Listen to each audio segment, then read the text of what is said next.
그녀는 피 한 방울 섞이지 않았다. 하지만 어머니의 모든 것을 물려받았다. 남겨진 건 단 한 장의 유언장, 그리고 가족이라 부르던 사람들의 분노였다. 사랑받았다는 이유로 미움을 받고 진실을 지키려 한 순간 세상은 그녀를 배신했다.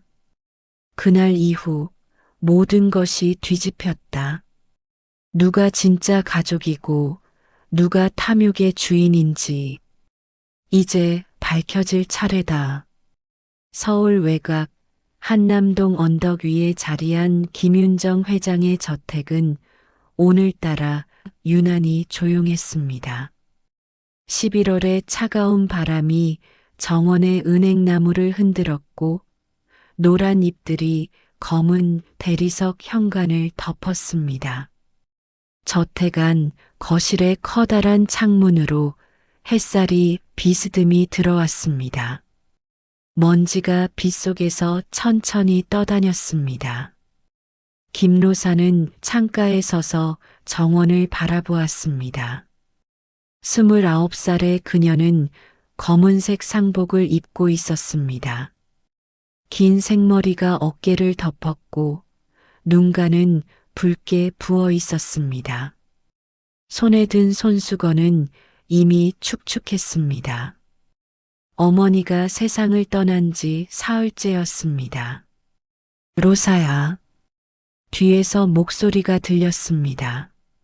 로사는 천천히 돌아섰습니다. 거실 중앙의 긴 소파에 두 사람이 앉아 있었습니다. 김현수와 김혜진, 어머니의 친자녀들이었습니다. 현수는 35살로 짙은 남색 정장을 입고 있었습니다. 그의 얼굴은 날카로웠고 눈빛은 차가웠습니다. 예진은 33으로 배색 투피스에 진주 목걸이를 했습니다. 붉은 립스틱을 바른 그녀의 입술은 얇게 일자를 그었습니다. 앉아. 변호사 선생님이 곧 오신대. 현수가 말했습니다. 로사는 고개를 끄덕이고 소파 끝에 조용히 앉았습니다. 그녀와 형제들 사이에는 보이지 않는 벽이 있었습니다. 언제나 그랬습니다. 로사는 20해 전 이 집에 처음 왔던 날을 떠올렸습니다. 9살이었던 그녀는 입양기관 직원의 손을 잡고 이 현관을 들어섰습니다. 김윤정 회장이 따뜻하게 미소 지으며 그녀를 안아주었습니다. 우리 딸 잘 왔구나. 그날의 온기를 로사는 아직도 기억했습니다. 하지만 현수와 예진은 달랐습니다. 그들은 로사를 한 번도 가족으로 대하지 않았습니다. 저 애는 어머니가 불쌍해서 데려온 거야. 피 한 방울 안 섞인 남이잖아. 어린 시절 복도에서 들었던 속삭임들이 로사의 가슴에 못처럼 박혔습니다. 문이 열렸습니다. 박도윤 변호사가 들어왔습니다. 50대 초반의 그는 회색 정장에 은퇴 안경을 쓰고 있었습니다. 손에는 검은색 서류 가방이 들려 있었습니다. 안녕하십니까? 그는 정중하게 인사했습니다. 세 남매는 일어나 고개를 숙였습니다. 변호사는 탁자 앞에 앉아 서류 가방을 열었습니다. 그 안에서 봉인된 봉투가 나왔습니다. 김윤정이라는 이름이 적혀 있었습니다. 고인께서 작성하신 유언장을 낭독하겠습니다. 변호사의 목소리가 거실에 울렸습니다. 현수와 예진은 앞으로 몸을 기울였습니다. 로사는 손을 꼭 쥐었습니다. 봉투가 뜯어졌고 흰 종이가 펼쳐졌습니다. 나 김윤정은 온전한 정신으로 이 유언을 남깁니다. 변호사가 천천히 읽었습니다. 내가 평생 일궈온 재산, 이 저택과 회사의 모든 지분, 그리고 예금 전액을 나의 딸 김노사에게 물려줍니다. 순간 거실의 공기가 얼어붙었습니다.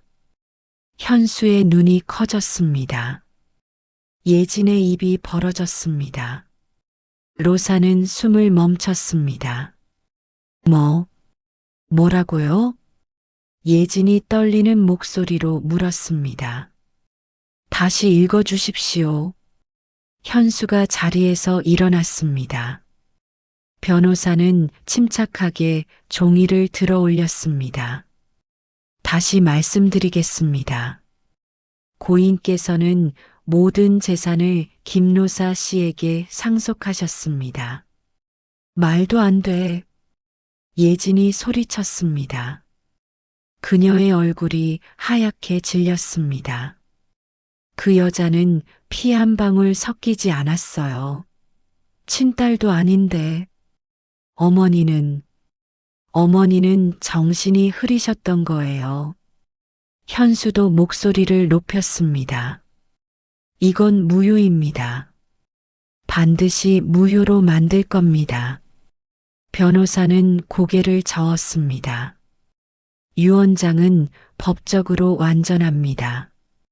김윤정 회장께서는 작성 당시 완전한 판단력을 가지고 계셨고 2명의 증인이 입회했습니다. 이는 공증된 문서입니다. 로사는 두 손으로 얼굴을 감쌌습니다. 눈물이 손가락 사이로 흘렀습니다. 어머니의 목소리가 귓가에 들렸습니다. 병상에 누워 그녀의 손을 잡고 속삭이던 말이었습니다. 로사야, 가족은 피가 아니란다. 사랑이지. 현수가 로사를 향해 다가왔습니다. 그의 눈빛은 날카로운 칼날 같았습니다. 내가 이런 짓을 한 거야? 어머니를 속인 거지? 아니에요. 로사가 작은 목소리로 말했습니다. 저는 아무것도 바라지 않았어요. 거짓말. 예진이 비명을 질렀습니다. 넌 처음부터 이걸 노리고 들어온 거야. 계산적인 년. 진정하십시오. 변호사가 개입했습니다. 이것은 고인의 뜻입니다. 법적으로 이의를 제기하실 수는 있지만 결과가 달라질 가능성은 낮습니다. 현수는 주먹을 불끈 쥐었습니다. 예진은 핸드백을 집어들고 현관으로 향했습니다. 두고 봐. 절대 이대로 안 둘 거야. 그녀가 문을 쾅 닫고 나갔습니다. 현수도 로사를 노려보며 따라 나갔습니다. 거실에는 로사와 변호사만 남았습니다. 괜찮으십니까? 변호사가 부드럽게 물었습니다. 로사는 고개를 들었습니다. 눈물로 얼룩진 그녀의 얼굴에 미약한 미소가 떠올랐습니다. 어머니가 왜 이러셨을까요? 김 회장님은 말씀하셨습니다. 당신이 유일하게 진심으로 사랑해준 사람이라고. 변호사가 봉투 속에서 작은 편지를 꺼냈습니다. 이건 당신에게만 남기신 것입니다. 로사는 떨리는 손으로 편지를 받았습니다. 어머니의 필체였습니다. 편지를 펼치자 눈물이 다시 흘러내렸습니다. 로사야, 내가 이 편지를 읽을 때면 나는 이미 곁에 없겠구나. 하지만 괜찮단다. 너와 함께한 20해가 내 인생에서 가장 행복한 시간이었으니까. 내가 받을 유산은 무거울 거야. 하지만 이것이 내가 너에게 줄 수 있는 마지막 사랑이야. 피보다 진한 건 바로 마음이란다. 그걸 잊지 마. 사랑한다. 우리 딸. 로사는 편지를 가슴에 안았습니다. 창밖으로 은행나무 잎이 또다시 떨어졌습니다. 저택은 여전히 조용했지만 이제 폭풍이 다가오고 있었습니다. 피보다 진한 약속. 유언장 낭독 이후 사흘이 지났습니다. 저택은 무거운 침묵 속에 잠겼습니다. 로사는 2층 자신의 방에서 대부분의 시간을 보냈습니다. 창밖으로 보이는 정원은 여전히 아름다웠지만 그녀의 마음은 무너진 폐허 같았습니다. 11월의 오후 햇살이 약하게 방 안으로 스며들었습니다. 로사는 책상 앞에 앉아 어머니의 편지를 다시 읽었습니다. 종이는 이미 손때로 닳아 있었습니다. 피보다 진한 건 바로 마음이란다. 그 문장을 읽을 때마다 눈물이 났습니다. 똑똑. 문을 두드리는 소리가 들렸습니다. 로사는 재빨리 눈물을 닦았습니다. 들어오세요. 문이 열리고 가정부 김 여사가 들어왔습니다. 60대의 그녀는 이 집에서 15년을 일했습니다. 손에는 차 쟁반을 들고 있었습니다. 아가씨, 차 한 잔 드세요. 감사합니다. 로사가 작게 미소 지었습니다. 김 여사는 쟁반을 내려놓으며 조심스럽게 말했습니다. 아래층에 현수 도련님과 예진 아가씨가 오셨어요. 변호사분들도 함께요. 로사의 얼굴이 굳었습니다. 또 오셨군요. 아가씨를 찾으신대요. 거실에서 기다리신다고. 알겠습니다. 곧 내려가겠어요. 김 여사가 나가고 로사는 깊이 숨을 들이쉬었습니다. 거울 앞에 섰습니다. 창백한 얼굴에 다크서클이 짙었습니다. 그녀는 머리를 단정히 묶고 검은색 가디건을 걸쳤습니다. 계단을 내려갈 때 아래에서 목소리가 들렸습니다. 이건 명백한 사기야. 법적으로 무효로 만들 수 있어. 현수의 목소리였습니다. 로사는 계단 중간에서 멈춰 섰습니다. 고인이 정신이 온전하지 않았다는 증거를 찾아야 합니다. 낯선 남자의 목소리가 들렸습니다. 아마 현수가 고용한 변호사인 듯 했습니다. 증거는 얼마든지 만들 수 있지. 예진의 차가운 목소리였습니다. 로사는 주먹을 쥐었습니다. 그리고 천천히 계단을 내려갔습니다. 거실에 들어서자 모든 시선이 로사에게 집중되었습니다. 현수는 소파에 앉아 있었고 예진은 창가에 서 있었습니다. 그들 옆에는 2명의 정장 차림 남자가 서류를 펼쳐놓고 있었습니다. 왔구나.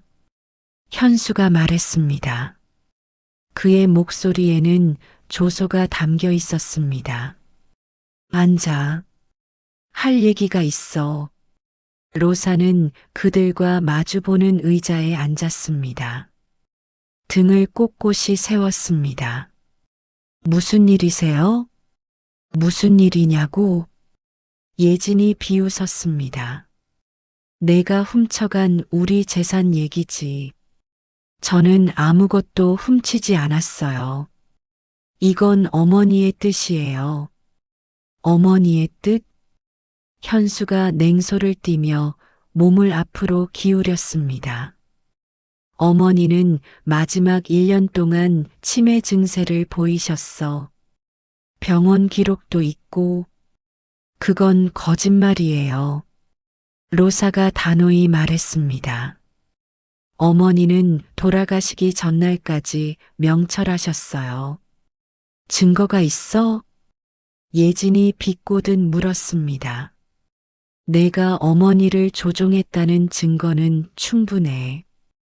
약을 먹이고 외부와 차단시키고 유언장에 서명하도록 강요했지. 말도 안 되는 소리 하지 마세요. 로사의 목소리가 커졌습니다. 그녀의 손이 떨렸습니다. 저는 어머니를 사랑했어요. 그분이 편안하시도록 최선을 다했어요. 사랑? 현수가 웃었습니다. 그 웃음은 날카로웠습니다. 넌 어머니의 재산을 사랑한 거야. 처음부터 그게 목적이었지.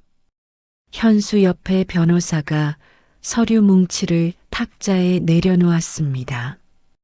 이 서류에 서명하십시오.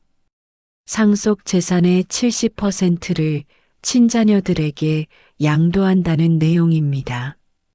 로사는 서류를 보지도 않았습니다. 거절합니다. 뭐? 예진이 다가왔습니다. 그녀의 눈빛은 도끼를 품고 있었습니다. 똑똑히 들어. 우리는 절대 물러서지 않아. 법정에 가든 언론에 퍼뜨리든 내 과거를 파헤치든 뭐든지 할 거야. 제 과거요? 로사가 차분히 물었습니다. 고아원 출신이라는 거? 부모가 누군지 모른다는 거? 그게 제 잘못인가요? 내가 어디서 왔는지는 중요하지 않아. 현수가 일어나 로사 앞에 섰습니다. 중요한 건 넌 이 가족이 아니라는 거야. 피 한 방울 안 섞인 남이야. 그 말이 로사의 가슴에 비수처럼 박혔습니다.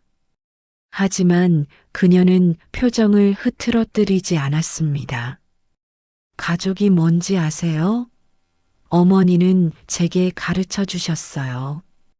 가족은 피가 아니라 함께한 시간과 사랑이라고. 또 그 감상적인 소리냐? 예진이 코웃음을 쳤습니다. 현실을 봐. 우리는 어머니의 친자식이야. 법적으로도 도덕적으로도 우리가 더 많은 권리가 있어. 도덕적으로요? 로사가 천천히 일어섰습니다. 그녀의 목소리는 낮았지만 힘이 있었습니다. 어머니가 병원에 계실 때 누가 곁을 지켰나요? 밤새 손을 잡아들인 사람이 누구였나요? 두 분은 1년에 몇 번이나 오셨나요? 우린 바빴어. 예진이 소리쳤습니다. 일이 있었고 사정이 있었어. 사정이요? 로사가 슬픈 미소를 지었습니다. 어머니의 회사 주식 가격이 오를 때마다 전화하셨죠. 돈이 필요할 때마다 찾아오셨고요. 어머니가 외로워하실 때는 한 번도 안 오셨어요. 침묵이 흘렀습니다. 현수의 턱이 경련했습니다. 예진은 입술을 깨물었습니다. 어쨌든 현수가 차갑게 말했습니다. 3일 안에 답을 내. 자발적으로 재산을 나누든지 아니면 우리가 법적 조치를 취하든지. 선택은 내 몫이야. 그는 변호사들과 함께 현관으로 향했습니다. 예진이 로사에게 마지막으로 말했습니다. 후회하게 될 거야. 넌 이 싸움에서 이길 수 없어. 문이 쾅 닫혔습니다. 로사는 그 자리에 서 있었습니다. 무릎에 힘이 빠졌습니다. 그녀는 천천히 소파에 주저앉았습니다. 김 여사가 조심스럽게 다가왔습니다. 아가씨, 괜찮으세요? 모르겠어요. 로사가 두 손으로 얼굴을 감쌌습니다.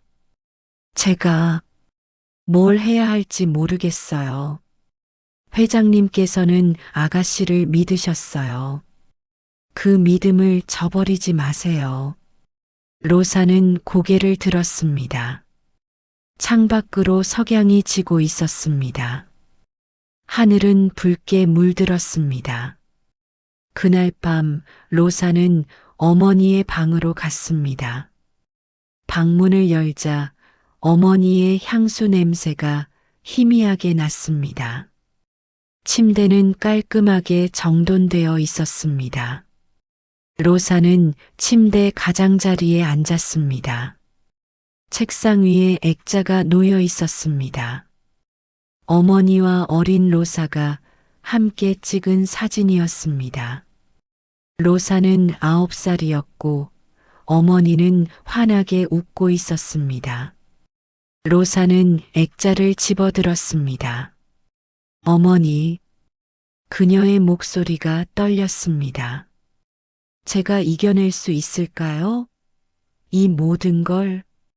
대답은 없었습니다. 하지만 로사는 어머니의 목소리가 들리는 것 같았습니다. 넌 강한 아이야, 로사. 넌 할 수 있어. 로사는 액자를 가슴에 안았습니다. 눈물이 뺨을 타고 흘렀습니다. 창밖으로 달이 떠올랐습니다.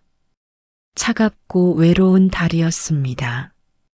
그녀는 결심했습니다. 도망치지 않기로, 어머니의 사랑을 지켜내기로, 그것이 무엇을 의미하든 어떤 대가를 치르든. 다음 날 아침 로사는 일찍 눈을 떴습니다. 시계는 새벽 5시를 가리키고 있었습니다. 잠은 오지 않았습니다. 밤새 뒤척이며 생각에 잠겼습니다. 어머니의 얼굴이, 목소리가, 따뜻했던 손길이 계속 떠올랐습니다. 로사는 침대에서 일어나 창문을 열었습니다. 차가운 새벽 공기가 얼굴을 스쳤습니다. 정원의 나무들이 바람에 흔들렸습니다. 하늘은 아직 어두웠지만 동쪽 끝이 희미하게 밝아지고 있었습니다. 오늘은 특별한 날이었습니다. 어머니의 생일이었습니다. 로사는 옷장에서 검은색 코트를 꺼내 입었습니다. 머리를 묶고 거울을 보았습니다. 창백한 얼굴이었지만 눈빛만은 또렷했습니다. 그녀는 방을 나섰습니다. 1층 부엌으로 내려갔습니다. 아직 아무도 일어나지 않았습니다. 로사는 냉장고를 열었습니다. 그 안에는 작은 케이크가 있었습니다. 그녀가 어제 직접 만든 것이었습니다. 딸기가 올려진 소박한 케이크였습니다.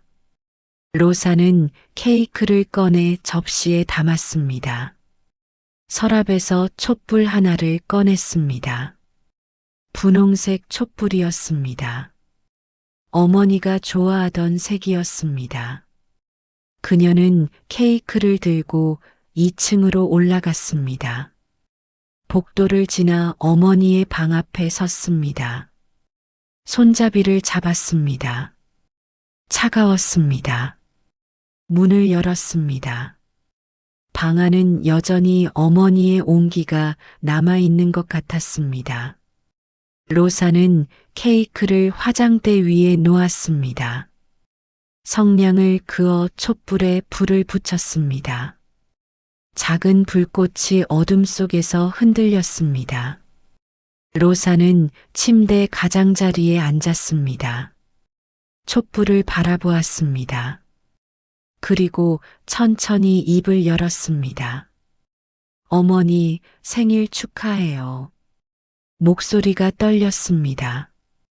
눈물이 또다시 차올랐습니다. 제가 약속 지키고 있어요. 매년 어머니 생일에 케이크를 만들어 드리겠다고 했잖아요. 촛불이 조용히 타올랐습니다. 로사는 눈을 감았습니다. 기억이 밀려왔습니다. 마이너스 마이너스 마이너스. 15년 전 로사가 14살이었을 때였습니다. 그해 11월 15일 어머니의 생일이었습니다. 로사는 처음으로 케이크를 만들기로 결심했습니다. 어머니는 항상 바쁜 사람이었습니다.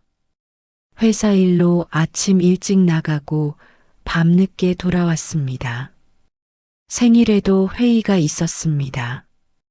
현수와 예진은 각자의 일정이 있다며 저녁 식사조차 함께하지 않았습니다. 로사는 학교가 끝나자마자 집으로 달려왔습니다.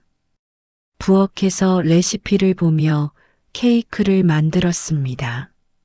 밀가루가 옷에 묻고 계란 껍질이 반죽에 들어가고 오븐 온도를 잘못 맞춰 케이크가 타기도 했습니다. 하지만 로사는 포기하지 않았습니다.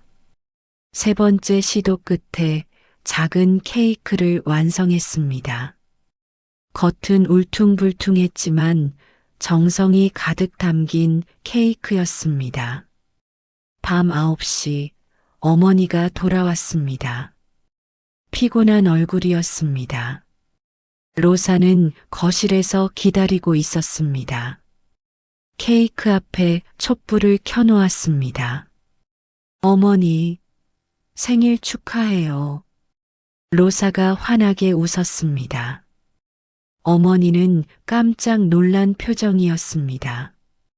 그리고 천천히 미소가 번졌습니다.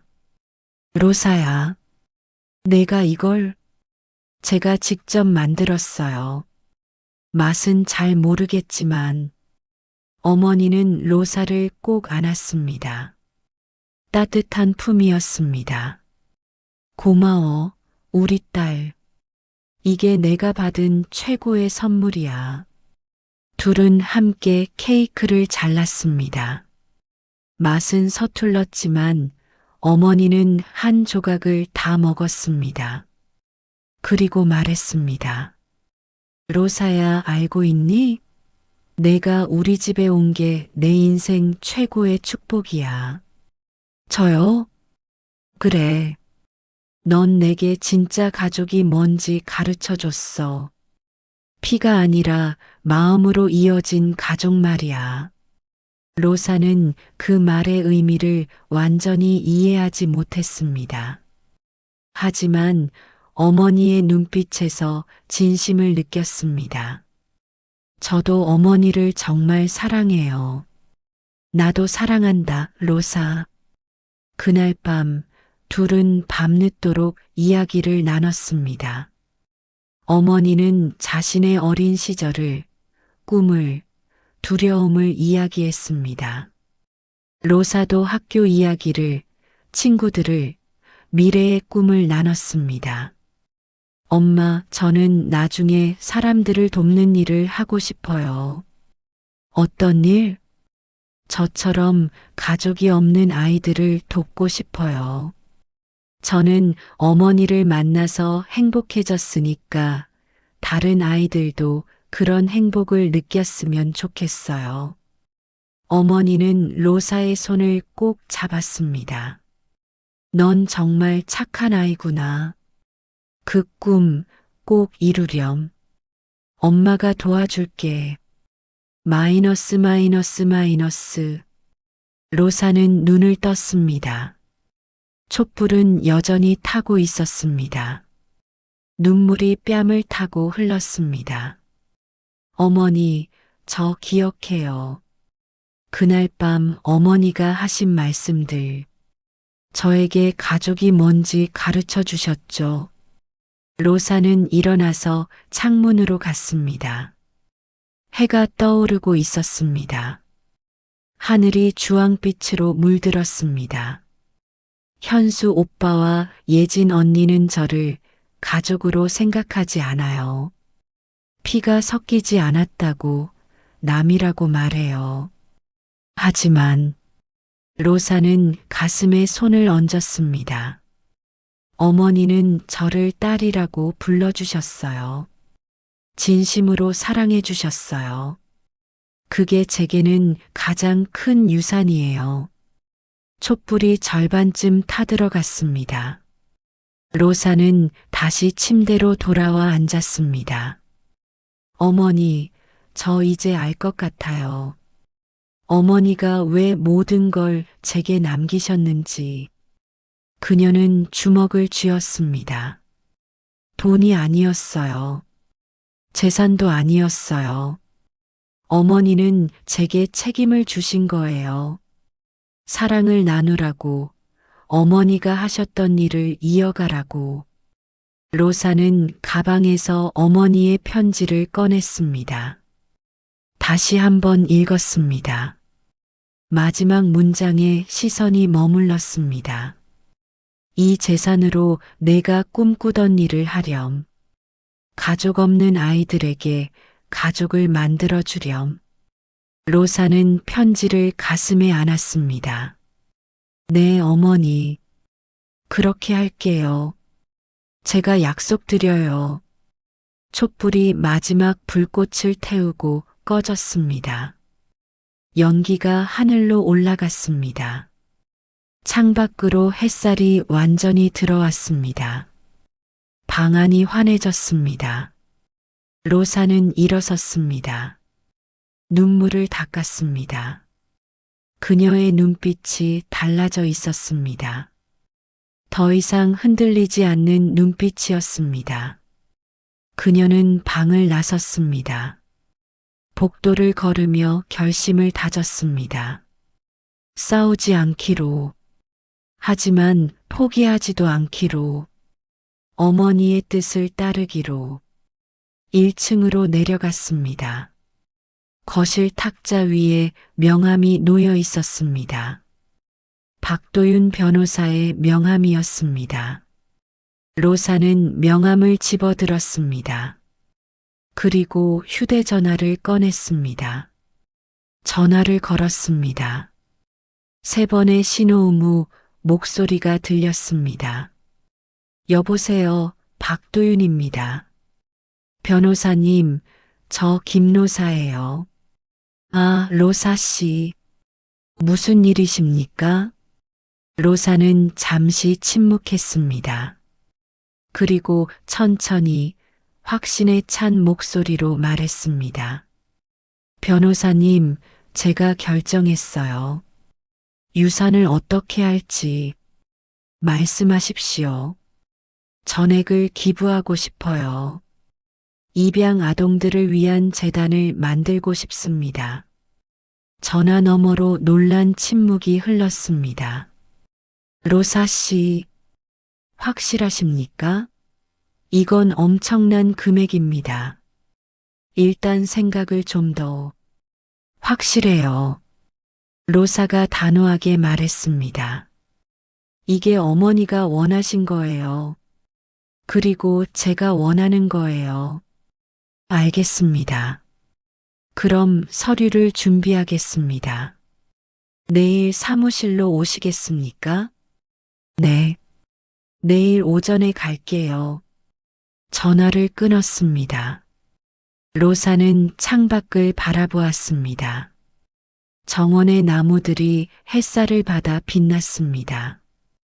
그녀는 작게 미소 지었습니다. 어머니, 제가 제대로 하고 있는 거죠? 바람이 창문을 두드렸습니다. 로사는 그것이 어머니의 대답이라고 느꼈습니다. 그 순간 현관문이 열리는 소리가 들렸습니다. 로사는 돌아섰습니다. 현수와 예진이 들어오고 있었습니다. 그들의 얼굴에는 결의가 서려 있었습니다. 로사, 현수가 차갑게 말했습니다. 마지막 기회다. 오늘 안에 답을 내. 로사는 그들을 똑바로 바라보았습니다. 더 이상 두렵지 않았습니다. 네, 답을 드리죠. 로사의 목소리는 침착했습니다. 현수와 예진은 눈빛을 교환했습니다. 그들은 승리를 확신하는 표정이었습니다. 현명한 선택이야. 예진이 소파에 앉으며 말했습니다. 이제야 정신을 차렸구나. 현수가 서류 가방을 열었습니다. 두툼한 서류 뭉치를 꺼냈습니다. 여기 서명만 하면 돼. 재산의 70%를 우리에게, 30%는 내가 가져. 그럼 모두에게 공정하지. 로사는 서류를 받지 않았습니다. 대신 그들을 똑바로 바라보았습니다. 제 답은요. 그녀는 깊이 숨을 들이쉬었습니다. 거절합니다. 그리고 모든 유산을 기부하겠습니다. 거실이 얼어붙었습니다. 현수의 손이 멈췄습니다. 예진의 입이 벌어졌습니다. 뭐라고? 예진이 자리에서 벌떡 일어났습니다. 기부? 미쳤어? 입양 아동을 위한 재단을 만들 겁니다. 어머니의 이름으로요. 김윤정 희망재단. 어머니가 원하셨던 일이에요. 말도 안 돼. 현수가 소리쳤습니다. 그의 얼굴이 붉게 달아올랐습니다. 그 돈은 우리 가족의 돈이야. 내가 마음대로 할 수 있는 게 아니야. 법적으로는 제 몫입니다. 변호사님께 확인하셨죠? 로사가 차분히 말했습니다. 그리고 어머니는 이걸 원하셨어요. 유언장에도 편지에도 분명히 쓰여 있었어요. 예진이 로사에게 다가왔습니다. 그녀의 눈빛은 광기를 담고 있었습니다. 너 정말 끝까지 가려는 거야? 저는 어머니의 뜻을 따를 뿐이에요. 어머니의 뜻? 예진이 비웃었습니다. 넌 어머니를 조종했어. 외롭고 병든 노인을 이용한 거야. 그리고 이제 우리까지 속이려고. 조종한 건 누구죠? 로사의 목소리가 날카로워졌습니다. 어머니가 편찮으실 때 누가 병원비가 부족하다고 거짓말했죠? 누가 회사 주식을 팔아달라고 졸랐죠? 어머니는 다 아셨어요. 현수가 로사의 팔을 거칠게 잡았습니다. 입 조심해. 놓으세요. 로사가 팔을 뿌리쳤습니다. 그녀의 눈에 눈물이 맺혔지만 목소리는 흔들리지 않았습니다. 두 분은 한 번도 어머니를 가족으로 대하지 않았어요. 어머니는 그저 돈줄이었죠. 저는 달랐어요. 저는 어머니를 사랑했어요. 사랑? 현수가 코웃음을 쳤습니다. 넌 그 사랑의 대가로 수백억을 받았잖아. 그게 진짜 사랑이야? 그 말에 로사의 가슴이 아팠습니다. 하지만 그녀는 고개를 들었습니다. 제가 받은 건 돈이 아니에요. 어머니의 신뢰예요. 저는 그 신뢰를 배신하지 않을 겁니다. 예진이 가방에서 서류를 꺼냈습니다. 그녀의 손이 떨렸습니다. 봐, 이게 뭔지 알아? 어머니의 의료 기록이야. 마지막 6개월 동안 치매 진단을 받으셨어. 판단력이 흐려진 상태에서 작성된 유언장은 무효야. 그건 거짓말이에요. 로사가 단호히 말했습니다. 어머니는 돌아가시기 전날까지 멀쩡하셨어요.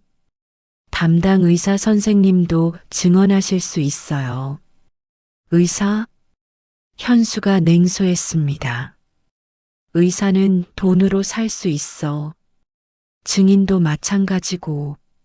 로사는 주먹을 쥐었습니다. 손톱이 손바닥에 파고들었습니다. 어떻게 그런 말을 하세요? 어머니가 돌아가신 지 겨우 일주일밖에 안 됐는데. 그래서 더 빨리 처리해야지. 예진이 차갑게 말했습니다. 넌 우리를 너무 얕봤어. 우리에겐 변호사도 있고, 돈도 있고, 연줄도 있어. 넌 혼자야. 고아원 출신의 무명씨. 누가 내 편을 들어줄 것 같아? 그 순간 현관벨이 울렸습니다. 모두의 시선이 문으로 향했습니다. 김 여사가 문을 열었습니다. 박도윤 변호사가 들어왔습니다. 그의 옆에는 또 다른 사람이 있었습니다. 50대 여성으로 단정한 회색 정장을 입고 있었습니다. 안녕하십니까? 박 변호사가 인사했습니다. 소개하겠습니다. 이분은 정혜선 변호사님입니다. 공익재단 설립 전문가시죠. 정혜선이 고개를 숙였습니다. 그리고 로사에게 다가왔습니다. 로사 씨, 뵙게 되어 영광입니다. 고 김윤정 회장님과 생전에 여러 번 만난 적이 있습니다. 어머니를 아세요? 네.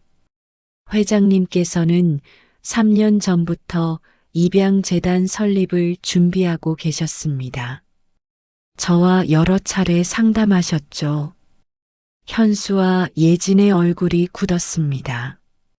3년 전부터? 예진이 떨리는 목소리로 물었습니다. 네. 정혜선이 서류 가방을 열었습니다. 회장님은 당신 딸 로사 씨가 재단을 운영하기를 원하셨습니다. 이미 모든 법적 절차가 준비되어 있습니다. 로사 씨가 동의하시면 일주일 안에 재단을 설립할 수 있습니다. 로사는 놀란 표정으로 박 변호사를 바라보았습니다. 어머니가 정말? 네. 박 변호사가 부드럽게 미소 지었습니다. 회장님은 모든 걸 계획하셨습니다. 당신이 어떤 선택을 할지도 아셨던 것 같습니다. 로사의 눈에서 눈물이 흘렀습니다. 이번에는 슬픔이 아니라 감동의 눈물이었습니다. 어머니, 현수가 앞으로 나섰습니다. 잠깐만요. 이건 말이 안 돼요. 어머니가 그런 계획을 세우셨다면 우리한테 말씀하셨을 거예요. 회장님께서는 두 분께 여러 번 말씀하셨습니다. 정혜선이 냉정하게 말했습니다. 2년 전 회장님 환갑 때, 1년 전 추석 명절에도. 하지만 두 분은 관심이 없으셨죠. 그건 예진이 말을 잇지 못했습니다. 제가 증거를 가지고 있습니다. 정혜선이 녹음기를 꺼냈습니다. 회장님께서 직접 녹음하신 겁니다. 법정에서도 유효한 증거입니다. 녹음기에서 목소리가 흘러나왔습니다. 김윤정 회장의 목소리였습니다. 나는 김윤정입니다. 2023년 3월 15일 내 딸 로사에게 이 말을 남깁니다. 로사야, 넌 내게 진짜 가족이 뭔지 가르쳐줬어. 현수와 예진은 내 자식이지만 그들은 돈만 원했지. 하지만 넌 달랐어. 넌 내 마음을 원했지. 그래서 내 모든 걸 너에게 주는 거야. 이 재산으로 내 꿈을 이루렴. 입양 아이들에게 가족을 만들어 주렴. 그게 내 마지막 소원이야. 거실이 조용해졌습니다. 어머니의 목소리가 끝나자 침묵만이 남았습니다. 예진이 주저앉았습니다. 그녀의 눈에서 눈물이 흘렀습니다. 하지만 그것은 슬픔이 아니라 분노의 눈물이었습니다. 이럴 수가. 현수는 그저 서 있었습니다. 그의 얼굴은 창백했습니다. 로사는 그들을 바라보았습니다. 연민이 느껴졌습니다. 그들도 어머니의 자식이었습니다. 하지만 그들은 스스로 어머니를 잃었습니다. 오빠, 언니, 로사가 조용히 말했습니다. 아직 늦지 않았어요. 어머니는 두 분을 사랑하셨어요. 하지만 두 분이 그 사랑을 외면했죠. 닥쳐. 예진이 소리쳤습니다. 내가 뭘 안다고. 넌 남이야. 영원히 남이라고. 그녀는 가방을 집어들고 현관으로 향했습니다. 현수도 따라 나갔습니다. 문이 쾅 닫혔습니다.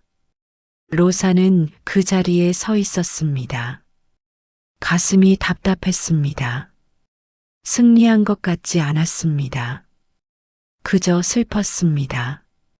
박 변호사가 로사의 어깨에 손을 얹었습니다. 힘드시죠? 네. 하지만 옳은 일을 하셨습니다. 정혜선이 서류를 건넸습니다. 로사 씨, 이제 시작입니다. 어머니의 꿈을 이루실 준비가 되셨나요? 로사는 서류를 받았습니다. 첫 페이지에 김윤정 희망재단이라는 제목이 적혀 있었습니다. 그 밑에는 어머니의 친필이 있었습니다. 로사에게 내가 이 글을 읽는다면 넌 옳은 선택을 한 거야. 자랑스럽다, 내 딸. 로사는 서류를 가슴에 안았습니다. 눈물이 멈추지 않았습니다. 네, 준비됐어요. 어머니, 제가 해낼게요. 약속드려요. 창밖으로 햇살이 쏟아졌습니다. 겨울이었지만 빛은 따뜻했습니다. 6개월이 흘렀습니다. 봄이 왔습니다. 한남동 저택의 정원에는 벚꽃이 만개했습니다. 분홍빛 꽃잎들이 바람에 날려 하늘을 수놓았습니다. 로사는 정원 벤치에 앉아 그 광경을 바라보았습니다. 그녀의 무릎 위에는 서류 뭉치가 놓여 있었습니다. 김윤정 희망재단 첫 번째 분기 보고서였습니다. 재단은 순조롭게 출발했습니다. 서울과 부산, 대구의 입양 상담센터가 문을 열었습니다. 지난 반년 동안 23명의 아이들이 새로운 가족을 만났습니다.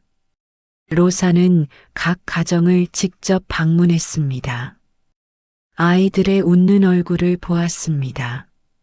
새 부모들의 설레는 눈빛을 보았습니다. 그럴 때마다 로사는 자신의 어린 시절을 떠올렸습니다.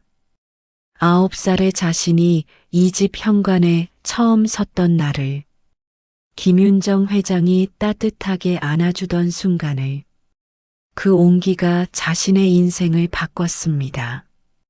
이제 로사는 그 온기를 다른 아이들에게 전하고 있었습니다. 로사 씨, 뒤에서 목소리가 들렸습니다. 정혜선 변호사였습니다. 그녀는 재단의 법률 고문을 맡고 있었습니다. 오셨어요. 로사가 일어나 인사했습니다. 보고서 잘 봤습니다. 정말 훌륭해요. 김 회장님께서 보셨다면 자랑스러워 하셨을 겁니다. 감사해요. 하지만 아직 갈 길이 멀어요. 로사가 미소 지었습니다. 더 많은 아이들이 기다리고 있으니까요. 정혜선이 고개를 끄덕였습니다. 그녀는 로사의 어깨를 가볍게 두드렸습니다. 그나저나 오늘 특별한 날이죠? 네. 로사의 눈빛이 부드러워졌습니다. 어머니의 기일이에요. 두 사람은 함께 저택 안으로 들어갔습니다. 거실에는 작은 제단이 마련되어 있었습니다. 어머니의 사진이 놓여 있었고 그 앞에는 하얀 국화가 놓여 있었습니다. 로사는 무릎을 꿇고 향을 피웠습니다. 어머니, 잘 지내고 계시죠? 그녀는 조용히 속삭였습니다. 재단은 잘 되고 있어요. 어머니가 원하시던 대로요. 많은 아이들이 새로운 가족을 만나고 있어요. 저처럼 행복해지고 있어요. 향 연기가 하늘로 올라갔습니다. 로사는 어머니의 미소를 떠올렸습니다. 오빠와 언니 소식도 들었어요. 현수 오빠는 회사를 새로 차렸다고 하더라고요. 예진 언니는 해외로 나가셨대요. 연락은 없지만 괜찮아요. 언젠가는 다시 만날 수 있겠죠. 실제로 그랬습니다. 현수와 예진은 법적 다툼을 포기했습니다. 어머니의 녹음 파일과 증인들 앞에서 그들은 더 이상 버틸 수 없었습니다. 변호사는 화해를 제안했지만 두 사람은 거절했습니다. 그들은 그저 떠났습니다. 로사와 마지막 인사도 없이. 로사는 그들을 원망하지 않았습니다. 슬펐지만 이해했습니다. 그들도 상처받은 사람들이었습니다. 어머니의 사랑을 느끼지 못한 채 자랐고 돈만이 유일한 가치라고 배웠습니다. 로사는 언젠가 그들이 진실을 깨닫기를 바랐습니다. 가족은 피가 아니라 마음이라는 것을. 벨이 울렸습니다. 김 여사가 문을 열었습니다. 낯선 사람들이 들어왔습니다. 젊은 부부와 6살쯤 되어 보이는 여자아이였습니다. 아이는 부끄러운 듯 어머니의 치마 뒤에 숨었습니다. 안녕하세요. 남자가 인사했습니다. 박민준입니다. 전화로 말씀드렸던. 아, 네. 로사가 환하게 웃었습니다. 민서 양 맞죠? 어서 오세요. 여자아이가 천천히 얼굴을 내밀었습니다. 큰 눈망울이 로사를 바라보았습니다. 로사는 무릎을 꿇고 아이와 눈높이를 맞췄습니다. 안녕, 민서야. 내가 로사 이모야. 안녕하세요. 아이가 작은 목소리로 인사했습니다. 로사는 아이의 모습에서 어린 자신을 보았습니다. 두려움과 기대가 섞인 눈빛, 새로운 가족에 대한 설렘과 불안. 민서야, 긴장하지 마. 이제 여기가 내 집이야.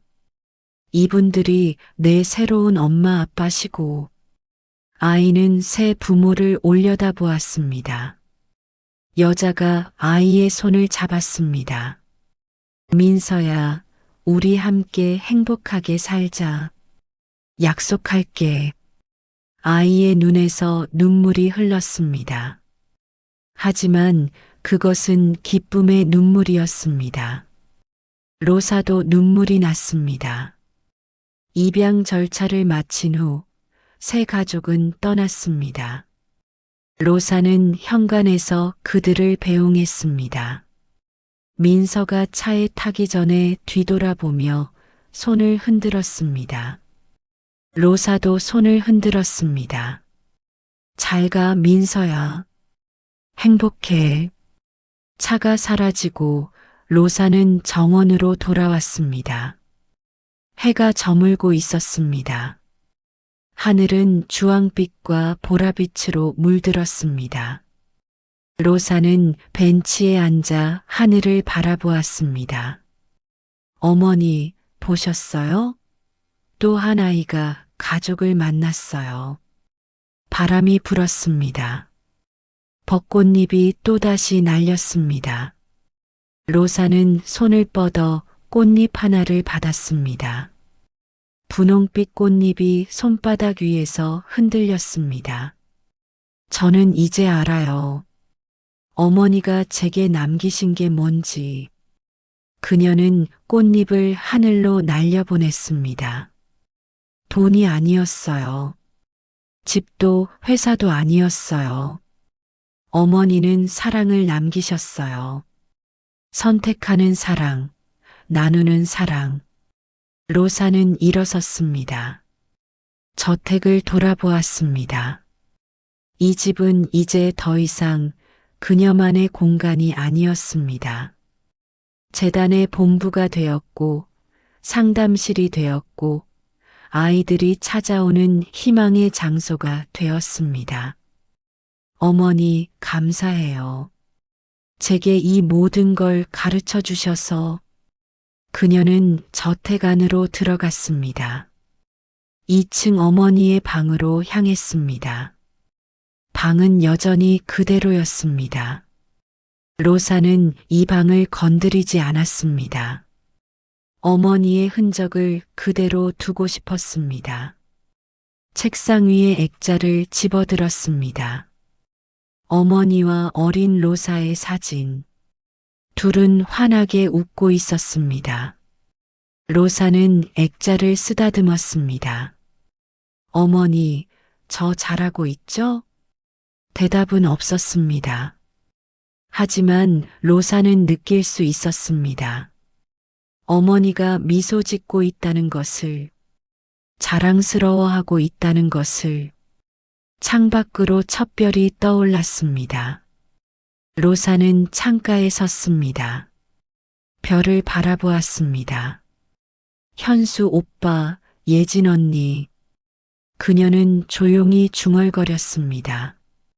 언젠가는 이해하실 거예요. 어머니가 왜 이런 선택을 하셨는지. 그리고 그때가 되면 우리 다시 가족이 될 수 있을까요? 바람이 창문을 두드렸습니다. 로사는 작게 미소 지었습니다. 아니, 우리는 언제나 가족이었어요.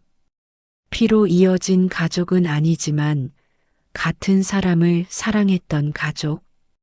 그것만으로 충분해요. 그녀는 방을 나섰습니다.